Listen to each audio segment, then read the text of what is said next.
അസ്സലാമു അലൈക്കും വറഹ്മത്തുള്ളാഹി.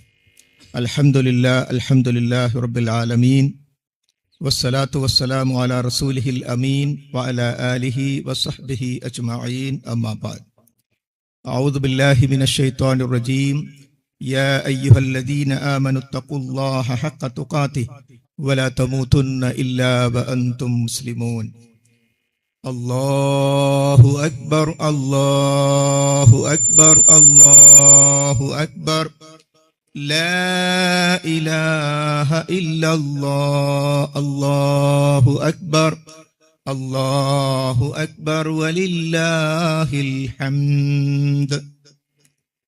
റബ്ബ് സുബ്ഹാനഹു വ തആലയുടെ നിയമനിർദ്ദേശങ്ങൾ ജീവിതത്തിന്റെ മുഴുവൻ മേഖലകളിലും ശ്രദ്ധിച്ച് സൂക്ഷിച്ച് ജീവിക്കണമെന്ന് നമ്മെ ഏവരെയും ഓർമ്മപ്പെടുത്തുകയാണ്. നാം റബ്ബ് സുബ്ഹാനഹു വ തആല നൽകിയിട്ടുള്ള ഹൃദയം നിറഞ്ഞ സന്തോഷത്തിന്റെ ദിവസത്തിലാണുള്ളത്. കാരണം അല്ലാഹു സുബ്ഹാനഹു വ തആല നിർദ്ദേശിച്ചതുപോലെ, കൽപ്പിച്ചതുപോലെ നോമ്പ് പൂർത്തിയാക്കാൻ സാധിച്ചു എന്നത് ഒരിക്കലും തിരിച്ചു വരാത്ത, ഈ വർഷത്തെ റമളാനിൽ ഒരു നിമിഷം പോലും തിരിച്ചു വരില്ലല്ലോ. ആ ഏറ്റവും ഷഹ്റും മുബാറക്, അനുഗ്രഹീതമായ മാസത്തിൽ കഴിഞ്ഞുകൂടാൻ സാധിച്ചതിന്റെ അതിന്റെ പരിസമാപ്തി കുറിച്ചുകൊണ്ടുള്ള സന്തോഷത്തിലാണ് നാം ഉള്ളത്. അല്ലാഹു സുബ്ഹാനഹു വ തആല സ്വീകരിക്കുമാറാകട്ടെ. അതിനോട് ചേർത്ത് പറഞ്ഞ കാര്യമാണ് വലിതുകബ്ബിറുല്ലാഹ അലാ മാ ഹദാകും. ലോകത്തിന്റെ സൃഷ്ടാവ് നിങ്ങൾക്ക് നേർമാർഗം കാണിച്ചു തന്നതിന്റെ പേരിൽ അവനെ മഹത്വപ്പെടുത്തുക. നോക്കൂ, ഇന്നത്തെ ദിവസം, പെരുന്നാൾ ദിവസം കൂടുതൽ പറഞ്ഞ ദിക്ർ എന്താണ്? അല്ലാഹു അക്ബർ. അല്ലാഹു എന്ന് പറഞ്ഞാൽ മുസ്ലിങ്ങളുടെ കുലദൈവത്തിന്റെ പേരല്ല. ഈ ലോകത്തിന്റെ സൃഷ്ടാവിന് അറബിയിൽ പറയുന്ന പേരാണ് അല്ലാഹു എന്നത്. അൽ ഇലാഹ്, സാക്ഷാൽ ആരാധ്യൻ.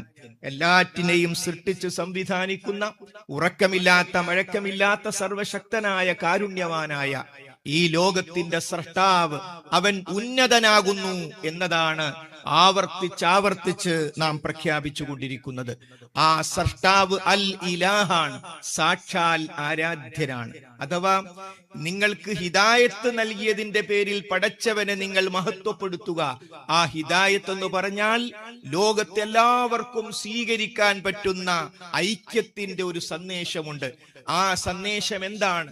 മുഴുവൻ മനുഷ്യരും ആരാധിക്കണം. ആരെ ആരാധിക്കണം? അവരെ സൃഷ്ടിച്ചവനെ ആരാധിക്കണം. സൃഷ്ടാവ് മാത്രമാണ് ആരാധ്യൻ. വമിൻ ആയാതിഹിൽ ലൈലു വന്നഹാർ വശംസു വൽ ഖമർ ലാ തസ്ജുദൂ ലിശംസി വലാ ലിൽ ഖമർ വസ്ജുദൂ ലില്ലാഹി അല്ലദീ ഖലഖഹുന്ന ഇൻ കുൻതും ഇയ്യാഹു തഅബുദൂൻ. അവന്റെ ദൃഷ്ടാന്തങ്ങളിൽപ്പെട്ടതാണ് രാവും പകലും സൂര്യനും ചന്ദ്രനും ഒക്കെ. നിങ്ങൾ സൂര്യനെയോ ചന്ദ്രനെയോ പ്രണാമമർപ്പിക്കരുത്. ആ സൂര്യന്റെയും ചന്ദ്രന്റെയും സൃഷ്ടാവിന്. നോക്കൂ, എത്ര വ്യക്തമായ സന്ദേശം.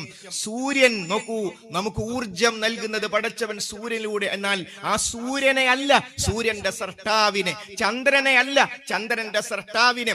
ഭൂമിയെ അല്ല, ഭൂമിയുടെ സൃഷ്ടാവിനെ. അതിലെ കടലിനെ അല്ല, കടലിന്റെ സൃഷ്ടാവിനെ. മുഹമ്മദ് നബി കരീം സല്ലല്ലാഹു അലൈഹി വസല്ലമയെ അല്ല, മുഹമ്മദ് നബിയെ സൃഷ്ടിച്ച പടച്ചവനെ. യേശുവിനെ അല്ല, യേശുവിന്റെ സൃഷ്ടാവിനെ. ഇങ്ങനെ എല്ലാവർക്കും അംഗീകരിക്കാൻ പറ്റുന്ന ദൈവവിശ്വാസമാണ് ഇസ്ലാം മുന്നോട്ട് വെക്കുന്നത്. യാ അയ്യുഹന്നാസു ഉബ്ദു റബ്ബക്കുമുല്ലദീ ഖലഖക്കും വല്ലദീന മിൻ ഖബ്ലിക്കും ലഅല്ലക്കും തത്തഖൂൻ. ജനങ്ങളെ, നിങ്ങൾ നിങ്ങളെയും നിങ്ങൾക്ക് മുമ്പുള്ളവരെയും സൃഷ്ടിച്ചവനായ നിങ്ങളുടെ രക്ഷകനെ ആരാധിക്കുക. മരിച്ചവരോടല്ല നാം തേടേണ്ടത്, മരിപ്പിക്കുന്നവനോടാണ്. ഉറങ്ങുന്നവരോടല്ല പ്രാർത്ഥിക്കേണ്ടത്, ഉറക്കം നൽകുന്നവനോടാണ്. മയങ്ങിപ്പോകുന്നവർക്കല്ല നേർച്ച കൊടുക്കേണ്ടത്, മഴക്കം നൽകുന്ന ഈ ലോകത്തിന്റെ സൃഷ്ടാവാണ്. അതുകൊണ്ട് ആ ഹിദായത്തിന്റെ, സന്മാർഗത്തിന്റെ സന്ദേശം, ഏകദൈവാരാധനയുടെ പ്രഖ്യാപനം. ആ ഏകദൈവാരാധന എന്തിനു സ്വീകരിക്കണം? എല്ലാ വിഷമങ്ങൾക്കും ഒരു അറുതിയുണ്ട്. ആ അറുതി മരണത്തോടുകൂടി ആരംഭിക്കുന്ന യഥാർത്ഥ ജീവിതമാണ്. അല്ലെങ്കിൽ ഇവിടെ പട്ടിണി പാവങ്ങളില്ലേ, ഇവിടെ അംഗപരിമിതരല്ലേ, എന്തെല്ലാം പ്രയാസങ്ങളും വിഷമങ്ങളും സഹിക്കുന്നവരുണ്ട്. പ്രത്യേകിച്ച് ഒരു അധ്വാനവുമില്ലാതെ സുഖമായി ജീവിക്കുന്നവരും ഇവിടെയുണ്ട്. ഇത് നീതിയാണോ സഹോദരങ്ങളെ? ഇറാനിലെ കുട്ടികളുടെ മുകളിൽ കൊണ്ടുപോയി രണ്ട് ഭീകര രാഷ്ട്രങ്ങൾ, ലോക ഭീകർ അമേരിക്കയും ഇസ്രായേലും പോയി ബോംബിട്ടു. ആ കുട്ടികളെ കൊന്നു. ആ കുട്ടികൾക്ക് നീതി കിട്ടി. കിട്ടണ്ടേ, ആ കുട്ടിയുടെ രക്ഷിതാക്കൾക്ക് നീതി കിട്ടണ്ടേ. അപ്പോൾ നീതിയുടെ ലോകം, മാലിക് യൗമിദ്ദീൻ, പ്രതിഫലം നൽകുന്ന നാളിന്റെ ഉടമസ്ഥനാണവൻ. എല്ലാ ഫാത്തിഹയിലൂടെയും നമ്മൾ അൽഹംദുലില്ലാ എന്ന് പറയുന്നു. പടച്ചവനെ നിനക്കാണ് സ്തുതി. അതിന്റെ കാരണങ്ങളിൽ ഒന്ന്, മരണാനന്തര ജീവിതത്തെ പടച്ചവൻ നിശ്ചയിച്ചു എന്നാണ്. ഈ പ്രപഞ്ചത്തെ മുഴുവനും സൃഷ്ടിച്ച് സംവിധാനിച്ചതിൽ എനിക്കും നിങ്ങൾക്കും വല്ല പങ്കുമുണ്ടോ? ഇല്ല. എങ്കിൽ ഇതിനെയൊക്കെ മുൻമാതൃകയില്ലാതെ സൃഷ്ടിച്ച പടച്ചവൻ പറയുന്നു ആവർത്തനമുണ്ട്, മരണാനന്തര ജീവിതമുണ്ട്. എല്ലുകൾ ദുരുമ്പിപ്പോയതിനു ശേഷം ആ എല്ലുകളെ സൃഷ്ടിച്ച മനുഷ്യനെ സൃഷ്ടിച്ച റബ്ബ് വീണ്ടും മനുഷ്യനെ കൊണ്ടുവരും. അതാണ് നീതിയുടെ ലോകം. അതുകൊണ്ട് മരണാനന്തര ജീവിതം എന്ന ആ സന്തോഷത്തിലേക്ക് എത്തിച്ചേരാൻ ഈ ലോകത്ത് ഹിദായത്തിന്റെ സന്ദേശം, അത് ലാ ഇലാഹ ഇല്ലല്ലാഹ് എന്ന സന്ദേശമാണ്. സൃഷ്ടാവ് മാത്രമാണ് ആരാധ്യൻ എന്ന സന്ദേശമാണ്. പ്രവാചകൻ സ്വല്ലല്ലാഹു അലൈഹി വസല്ലം പറഞ്ഞു, ലിസ്വാഇമി ഫർഹത്താനി, നോമ്പുകാരന് രണ്ട് സന്തോഷമുണ്ട്. ഫർഹത്തുൻ ഇൻദ ഫിത്രിഹി, ഒരു സന്തോഷം നോമ്പ് തുറക്കുമ്പോഴാണ്. മറ്റൊരു വ്യാഖ്യാനം 30 അല്ലെങ്കിൽ 29 നോമ്പ് കഴിഞ്ഞ് പെരുന്നാളാകുന്ന സന്തോഷം. വഫർഹത്തുൻ, രണ്ടാമത്തെ സന്തോഷം ഇൻദ ലിഖാഇ റബ്ബിഹി, റബ്ബിനെ കണ്ടുമുട്ടുമ്പോഴുള്ള സന്തോഷം. നോമ്പ് പൂർത്തിയാക്കിയ വിശ്വാസികളെ, നമ്മുടെ ഹൃദയത്തിൽ ആശങ്കയായി നിൽക്കേണ്ട ഒരു കാര്യമാണ്. ഒന്നാമത്തെ സന്തോഷം നമുക്ക് കിട്ടി, രണ്ടാമത്തെ സന്തോഷം നമുക്ക് കിട്ടുമോ? രണ്ടാമത്തെ സന്തോഷം നമുക്ക് കിട്ടുമോ? ഇൻദ ലിഖാഇ റബ്ബിഹി, റബ്ബിനെ കണ്ടുമുട്ടുമ്പോഴുള്ള സന്തോഷം. നോമ്പ് സ്വീകരിക്കപ്പെട്ട് സ്വർഗത്തിലേക്ക് എത്തിയ ആളുകളോട് പടച്ചവൻ ചോദിക്കും, സന്തോഷമായില്ലേ? അവർ പറയും, നിങ്ങൾക്കിനി എന്ത് വേണം? അവരോട് ചോദിക്കും, ഞങ്ങൾക്കിനി എന്ത് കിട്ടാൻ പടച്ചവനെ? നീ ഭീകരമായ നരകത്തിൽ നിന്ന് ഞങ്ങളെ രക്ഷപ്പെടുത്തി, ഞങ്ങൾ സ്വർഗത്തിലെത്തി, ഇനി എന്ത് കിട്ടാൻ? അപ്പോൾ ഒരു മറ നീക്കപ്പെടും. ആ മറ നീക്കപ്പെടുമ്പോൾ നമ്മൾ വിളിക്കുന്ന പടച്ചവനെ നേരിട്ട് കാണുന്ന രംഗം, അതാണ് ലിഖാഉ റബ്ബ് എന്ന് പറയുന്നത്. സ്വർഗത്തിലെ ഏറ്റവും വലിയ അനുഭവം അതാണ്. അള്ളാഹു നമുക്കത് നൽകുമാറാകട്ടെ. അത് ലഭ്യമാവുക എന്നതാണ് നോമ്പിന്റെ പ്രധാനപ്പെട്ട രണ്ടാമത്തെ സന്തോഷം. ഈ സന്തോഷമൊക്കെ നമ്മൾ അനുഭവിക്കുമ്പോഴും ലോകത്തെ കുറിച്ച് നമുക്ക് മറന്നുകൂടാ. ഗൾഫ് രാഷ്ട്രങ്ങളിൽ പലയിടങ്ങളിലും ഈദ്ഗാഹുകൾ ഒഴിവാക്കി, എന്നിട്ട് പള്ളിയിലേക്ക് നമസ്കാരം മാറ്റി. എന്റെ മിസൈൽ വന്ന് വീണുകൂടാ, ഒരൊറ്റ ജീവനും നഷ്ടപ്പെട്ടുകൂടാ. എത്ര പെട്ടെന്നാണ് അതും ഭീകരർ തെരഞ്ഞെടുത്തത്. ലോക ഭീകരർ അമേരിക്കയും ഇസ്രായേലും തെരഞ്ഞെടുത്തത് ഈ റമദാൻ മാസമാണ്. ആലോചിച്ചു നോക്കണം. ആ കുട്ടികളെ കൊല്ലാൻ, രാജ്യത്തെ ആക്രമിക്കാൻ അവർ തെരഞ്ഞെടുത്തത് റമദാൻ മാസമാണ്. അങ്ങനെ അവിടെ ഒരു ആക്രമണം നടന്നപ്പോ, മിസൈല് വീണപ്പോ, ഇവിടെ ചില ആളുകൾക്ക് കുറെ കാലായി ഇപ്പൊ ഗൾഫും പറഞ്ഞ് നടക്കുന്നു, ആ പളപളപ്പൊക്കെ ഒന്ന് അവസാനിക്കട്ടെ എന്ന് പറഞ്ഞ് മനസ്സിലും സോഷ്യൽ മീഡിയയിലും സന്തോഷം പറഞ്ഞവർക്ക് ഇപ്പോൾ മിണ്ടാനില്ല. എന്തേ കാര്യം? അടുക്കളയെ ബാധിച്ചു, ഹോട്ടലുകൾ പൂട്ടി. അതെ, അറിയുക, ലോകത്തെവിടെയുള്ള പ്രയാസവും നമ്മുടെ പ്രയാസമാണ്. ലോകത്ത് വയനാട് ചുരത്തിൽ ഒരു ഇടിവുണ്ടായി, അതിന് കണ്ണൂരുള്ള എനിക്കെന്താ? പച്ചക്കറി ആ വഴിക്കാ വരുന്നത്. ചിന്തിക്കണം. അതുകൊണ്ട് മാനവികമായി ചിന്തിക്കാൻ നമുക്ക് സാധിക്കണം. ലോകത്താർക്കുള്ള പ്രയാസവും നമ്മുടെ പ്രയാസമാണ്. ലോകത്താർക്ക് ലഭിക്കുന്ന ഗുണവും നമ്മുടെ കൂടി ഗുണമാണ്. അങ്ങനെ വർഗീയ വിരുദ്ധ ചിന്തകളിലേക്ക് പോകണം. അങ്ങനെ സാമ്പത്തിക മാധ്യത്തിലേക്ക്, ഗ്യാസ് ലഭ്യമാകാത്ത അവസ്ഥയിലേക്ക് നമ്മൾ എന്ത് ചെയ്യുമെന്ന് വളരെ പെട്ടെന്ന് നമ്മളിലേക്ക് അത്തരം വിഷയങ്ങൾ വന്നുവെങ്കിൽ അതൊരു പരീക്ഷണമായി കാണാൻ നമുക്ക് സാധിക്കണം. പടച്ചവൻ നമുക്കൊരു പരീക്ഷണം നൽകുകയാണ്. അതുകൊണ്ട് ഈ നോമ്പിന് നമ്മൾ തീരുമാനിക്കണം, പകൽ മുഴുവൻ പട്ടിണി കിടന്ന നമ്മൾ, ഇന്നൽ മുബദ്ദിരീന കാനൂ ഇഖ്വാനശ് ശയാത്തീൻ, അതെ, ദുർവ്യയം ചെയ്യുന്നവർ, ആഡംബരം കാണിക്കുന്നവർ അവർ ശൈത്താന്റെ കൂട്ടാളികളാണ്. അതുകൊണ്ട് ജീവിതത്തിന്റെ എല്ലാ രംഗങ്ങളിലും ലളിത ജീവിതത്തിലേക്ക് വരാൻ, നമ്മുടെ മകന്റെയോ മകളുടെയോ കല്യാണം ഉണ്ടാകുമ്പോൾ ലോകത്തുള്ള മുഴുവൻ ആളുകളും കാണട്ടെ നമ്മുടെ പവർ എന്ന് ചിന്തിക്കല്ല സഹോദര. മറിച്ച് വിവാഹം സന്തോഷമാണ്, ഉഷാറായി നടത്തണം. പക്ഷേ വിവാഹം ആഡംബരത്തിലേക്ക് കൊണ്ടുപോയി നമുക്ക് പോലും സഹിക്കാൻ പറ്റാത്തൊരവസ്ഥയിലേക്ക് ഒരിക്കലും വിവാഹത്തെ എത്തിച്ചുകൂടാ, മറ്റു കാര്യങ്ങൾ ഒരിക്കലും എത്തിച്ചുകൂടാ. അതുകൊണ്ട് ഉള്ളതുകൊണ്ട് തൃപ്തി തൃപ്തിപ്പെട്ട് ജീവിക്കുക എന്ന നബി കരീം സല്ലല്ലാഹു അലൈഹി വസല്ലമ പഠിപ്പിച്ച പാഠങ്ങളിലേക്ക് എത്താൻ നമുക്ക് സാധിക്കണം. അതേപോലെ തന്നെ ഒരു തെരഞ്ഞെടുപ്പിന്റെ മുമ്പിലാണ് നമ്മൾ ഉള്ളത്. തെരഞ്ഞെടുപ്പും ഈദ്ഗാഹും തമ്മിലാണ് എന്താ ബന്ധം? എന്താ തെരഞ്ഞെടുപ്പിനെ കുറിച്ച് ഈദ്ഗാഹിൽ പറയേണ്ട കാര്യം? രാഷ്ട്രീയം എന്ന് പറഞ്ഞാൽ രാഷ്ട്രത്തെ സംബന്ധിച്ചത് എന്നാണ്. ഇവിടെ നമുക്ക് അരാഷ്ട്രീയവാദമില്ല. രാഷ്ട്രീയമുള്ളത് കൊണ്ടാണ് ബ്രിട്ടീഷുകാരനെ പറഞ്ഞയച്ച് ഇന്ത്യക്കാരൻ്റെതാക്കി ഈ രാജ്യത്തെ നമ്മൾ മാറ്റിയത്. രാഷ്ട്രീയമുള്ളത് കൊണ്ടാണ് പൗരത്വ നിയമം വന്നപ്പോ അത് നമുക്ക് അനുകൂലമാക്കി മാറ്റാൻ ഇവിടെ പ്രക്ഷോഭം നടന്നത്. രാഷ്ട്രീയമുള്ളത് കൊണ്ടാണ് ഇവിടെ ശരീഅത്തുമായി ബന്ധപ്പെട്ട അടിസ്ഥാനപരമായ മാറ്റമുണ്ടാക്കാൻ വന്നപ്പം പറ്റില്ല എന്ന് പറഞ്ഞത്. രാഷ്ട്രീയമുള്ളത് കൊണ്ടാണ്. കേരളത്തിലെ തെരഞ്ഞെടുപ്പിൽ വളരെ കൃത്യമായ നിലപാട് നമുക്കുണ്ട്. ഇവിടെ വർഗീയ ധ്രുവീകരണത്തിന് ബോധപൂർവം ശ്രമം നടന്നുകൊണ്ടിരിക്കുന്നു. അതുകൊണ്ട് വർഗീയതക്കെതിരെ ബാലറ്റ് ഉപയോഗിക്കാൻ പറ്റുന്ന ഈ സന്ദർഭം ഉപയോഗിക്കണം എന്നത് വളരെ പ്രധാനപ്പെട്ട കാര്യമാണ്. അതോടൊപ്പം തന്നെ നമ്മൾ ഓരോരുത്തരും ചിന്തിക്കുക, നമ്മൾ റമദാനിലേക്ക് പ്രവേശിച്ചത് ഒരുപക്ഷെ മദ്യപാനം എന്ന തിന്മയോടുകൂടിയായിരിക്കും, സ്വവർഗരതി എന്ന വ്യഭിചാരമെന്ന അങ്ങനെ പലതരത്തിലുള്ള തിന്മകളോടുകൂടി ആയിരിക്കാം നമ്മൾ റമദാനിലേക്ക് പ്രവേശിച്ചത്. റമദാനിലെത്തിയപ്പോൾ നമ്മുടെ പുകവലി കാണാനില്ല, നമ്മളുടെ മയക്കുമരുന്ന് ഉപയോഗം കാണാനില്ല, മദ്യത്തിന്റെ ഉപയോഗം കാണാനില്ല. എങ്കിൽ സഹോദരങ്ങളെ, ആ പഴയ തിന്മയിലേക്ക് തിരിച്ചു പോകാനാണോ മനസ്സ് പറയുന്നത്? ആ പഴയ തിന്മയിലേക്ക് തിരിച്ചു പോകുന്നുവെങ്കിൽ ഒരു വീടിന്റെ നിർമ്മാണം പൂർത്തിയാക്കി എന്നിട്ട് വീട് കൂടൽ ദിവസം മുഴുവൻ തല്ലിപ്പൊളിച്ചാൽ എങ്ങനെ ഉണ്ടാകും? ഉണ്ടാക്കിയ വീട് മുഴുവൻ ആഘോഷത്തിന്റെ പേരിൽ ആ വീട്ടിൽ കൂടുന്ന ദിവസം തല്ലിപ്പൊളിക്കുന്നത് പോലെ പെരുന്നാളാകരുത്. പെരുന്നാളിന് ഒരു നമസ്കാരം എക്സ്ട്രാ, ഒരു ഖുത്ബ എക്സ്ട്രാ, അല്ലാഹു അക്ബർ എക്സ്ട്രാ. അതിന്റെ സന്ദേശം എന്താ? പെരുന്നാൾ ആഘോഷം പടച്ചവനെ മറന്നുകൊണ്ടാകരുത്. ഇത് ആഘോഷിക്കാനുള്ള ദിവസമാണ്, ഇത് ഉറങ്ങാനുള്ള ദിവസമല്ല, ഇത് മയങ്ങാനുള്ള ദിവസമല്ല. ആഘോഷിക്കണം. കുട്ടികൾ പാട്ടുപാടട്ടെ, കുട്ടികൾ കസേരകളി കളിക്കട്ടെ, നല്ല സ്ഥലങ്ങളിലേക്ക് ടൂർ പോകട്ടെ. അങ്ങനെ സന്തോഷം. നമസ്കാരം ഉപേക്ഷിക്കാതെ, ഹറാമുകൾ ചെയ്യാതെ, പെരുന്നാളിന് കള്ളു കുടിക്കുന്നവന് പെരുന്നാളും മനസ്സിലായിട്ടില്ല, ഇസ്ലാമും മനസ്സിലായിട്ടില്ല. അതുകൊണ്ട് തച്ച് തകർക്കുന്ന ദിവസമായി മാറാതിരിക്കാൻ ഈ പെരുന്നാൾ ദിവസത്തെ നാം ശ്രദ്ധിക്കേണ്ടതുണ്ട്. അതോടൊപ്പം തന്നെ റസൂലുള്ളാഹി സ്വല്ലല്ലാഹു അലൈഹി വസല്ലം ഒരു വഴിയിലൂടെ പെരുന്നാളിലേക്ക് വന്നെങ്കിൽ മറ്റൊരു വഴിയിലൂടെയാണ് തിരിച്ചു പോയത്. അതിന്റെ അർത്ഥം എന്താണ്? ബന്ധങ്ങൾ പുതുക്കുക. കുടുംബ ബന്ധങ്ങളിൽ ആരോടെങ്കിലും അകൽച്ചയുണ്ടെങ്കിൽ ഇന്ന് പ്രയോറിറ്റി അവർക്കാണ്. അവിടെ പോകണം നമ്മൾ, ആ വീട്ടിൽ കയറി ചെല്ലണം നമ്മൾ. അവരുടെ അടുത്താ തകരാറ്, നമ്മുടെ അടുത്താ ശരി, ആയിക്കോട്ടെ. അപ്പൊ നമ്മൾ തോൽക്കല്ലേ? തോറ്റുകൊള്ളട്ടെ. കാരണം ലാ യദ്ഖുലുൽ ജന്ന, സ്വർഗ്ഗത്തിൽ പ്രവേശിക്കുകയില്ല ഖാതിഉർ റഹ്മിൻ, കുടുംബ ബന്ധം മുറിക്കുന്നവൻ.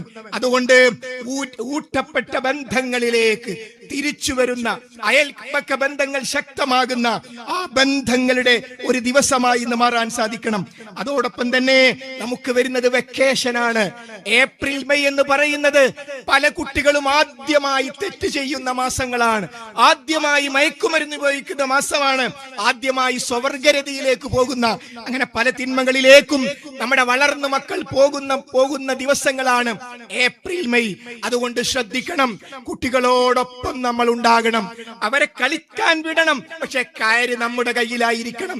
അങ്ങനെ അവരെ സുഹൃത്തുക്കളെ പോലെ നമ്മൾ ഈ 2 മാസം ഒരു ട്യൂഷൻ മാഷ പോലെ നമ്മുടെ മക്കളോടൊപ്പം ഉണ്ടാകണം. അവർ നമ്മളോടൊപ്പം സുബഹി ജമാഅത്തിന് പള്ളിയിലെത്തണം, അവർ നമ്മളോടൊപ്പം വിശുദ്ധ ഖുർആൻ പഠിക്കുന്ന സദസ്സുകളിലേക്ക് എത്തണം. അതോടൊപ്പം ഏപ്രിൽ 6 മുതൽ 11 വരെ കണ്ണൂരിന്റെ ഹൃദയഭാഗത്ത് നമ്മുടെ പള്ളി കേന്ദ്രീകരിച്ചുകൊണ്ട് കുട്ടികൾക്ക് വെക്കേഷൻ ക്ലാസ് നടക്കുന്നു എന്നത് ശ്രദ്ധിക്കുക. അതോടൊപ്പം തന്നെ ഈ സദസ്സിലും പുറത്തുമൊക്കെ ഹജ്ജ് നിയ്യത്ത് ചെയ്തവരുണ്ടാകും. അത് പൂർണ്ണമാക്കാൻ അല്ലാഹു തൗഫീഖ് നൽകുമാറാകട്ടെ. ഹജ്ജിന് പോകുന്ന ആളുകൾക്ക് ശിർക്ക് ബിദ്അത്ത് മുക്തമായ ഹജ്ജ് ചെയ്യുന്നതിന് വേണ്ടി ഈ വരുന്ന 28-ാം തീയതി ജവഹർ ഓഡിറ്റോറിയത്തിൽ അഹ്ലുസുന്നത്തി വൽ ജമാഅയുടെ ആശയപ്രകാരമുള്ള ഹജ്ജ് ക്ലാസ്സിലേക്ക് നമ്മൾ അവരെ എത്തിക്കുവാൻ വേണ്ടി വളരെ ബോധപൂർവം ശ്രമിക്കണം. അതോടൊപ്പം തന്നെ നമുക്ക് തുടർച്ച വേണം. ഇതോടുകൂടി അവസാനിക്കരുത്. നോക്കൂ, 11 റക്അത്ത് നമസ്കരിച്ച തറാവീഹ് ചില ആളുകൾ യാത്ര അയക്കേണ്ടതില്ല. ഇന്നലെ രാത്രി അഥവാ ഇന്ന് പുലർച്ചെ ആ നമസ്കാരം ഉണ്ടായിരുന്നു. അഥവാ തറാവീഹ് നമസ്കാരം ഖിയാമുൽ ലൈൽ എന്ന പേരിൽ, വിത്ർ എന്ന പേരിൽ, തഹജ്ജുദ് എന്ന പേരിൽ 365 ദിവസവുമുണ്ട്. ജമാഅത്തായിട്ടില്ല എന്ന് മാത്രം. അതുകൊണ്ട് ആ വിശപ്പിന് ശേഷം, നോമ്പ് തുറന്ന ക്ഷീണത്തിന് ശേഷം ഇശാ നമസ്കരിച്ചിട്ട് വീണ്ടും നമ്മൾ തറാവീഹ് നമസ്കരിച്ചെങ്കിൽ 1 റക്അത്ത്, 3 റക്അത്ത്, 5 റക്അത്ത്, 7 റക്അത്ത് നമ്മൾ തീരുമാനിക്കുക. തുടർച്ചയായി ആ വിത്ർ സഹോദരീ സഹോദരന്മാരെ നമ്മുടെ ജീവിതത്തിൽ ഉണ്ടാകണം. എന്തായിരുന്നു റമദാനിന്റെ കാരണം? വിശുദ്ധ ഖുർആൻ ആയിരുന്നു. എങ്കിൽ ആ വിശുദ്ധ ഖുർആൻ, ഇഖ്റഉൽ ഖുർആൻ ഫീ കുല്ലി ശഹർ, റമദാൻ മാസം കഴിഞ്ഞിട്ടും റസൂലുള്ളാഹി എല്ലാ മാസത്തിലും ഖുർആൻ ഓതി. അതുകൊണ്ട് ഖുർആൻ കയ്യിൽ നിന്ന് വെക്കല്ലേ, ഖുർആൻ കൊണ്ടു നടക്കൂ. ഫോണിലും അല്ലാതെയും വിശുദ്ധ ഖുർആനിനോടൊപ്പമുള്ള ജീവിതം, വിശുദ്ധ ഖുർആനോടൊപ്പമുള്ള സഞ്ചാരം. ആ വിശുദ്ധ ഖുർആൻ ഹുദൽ ലിന്നാസ്, മാനവർക്കുള്ള മാർഗദർശനമാണ്. മുസ്ലിങ്ങൾക്ക് മാത്രമല്ല, മുഴുവൻ ജനങ്ങൾക്കുമുള്ള മാർഗദർശന ഗ്രന്ഥമായ ഈ വിശുദ്ധ ഖുർആൻ, എന്റെ ശബ്ദം കേൾക്കുന്ന മുസ്ലിങ്ങളല്ലാത്തവരെ, നിങ്ങളുടേത് കൂടിയാണ് ഖുർആൻ. ആ ഖുർആൻ വിമർശിക്കാനെങ്കിലും, അതിലുള്ളത് എന്താണെന്നറിയാനെങ്കിലും ഒന്ന് പഠിച്ചു നോക്കൂ. അപ്പോൾ കാണാം, ഒരു നിരപരാധിയെ കൊന്നാൽ ലോകത്തുള്ള മുഴുവൻ മനുഷ്യരെയും കൊന്നവനെ പോലെയാണ് എന്ന്. അതുകൊണ്ട് കൃത്യമായി വിശുദ്ധ ഖുർആൻ തുടർച്ചയായി ജീവിതത്തിൽ ഉണ്ടാകാൻ നമ്മൾ ഓരോരുത്തരും ശ്രദ്ധിക്കണം. അതോടൊപ്പം ഇവിടെ ഒരു യുദ്ധം നടന്നുകൊണ്ടിരിക്കുന്ന സാഹചര്യത്തിൽ നാം സൂചിപ്പിച്ചതുപോലെ ഏകപക്ഷീയമായി ഒരു രാജ്യത്ത് പോയി ആക്രമിച്ച് അതിന്റെ ഭരണാധികാരിയെ കൊന്നൊടുക്കിയ അനീതിക്കെതിരാണ് ലോകം മുഴുവൻ.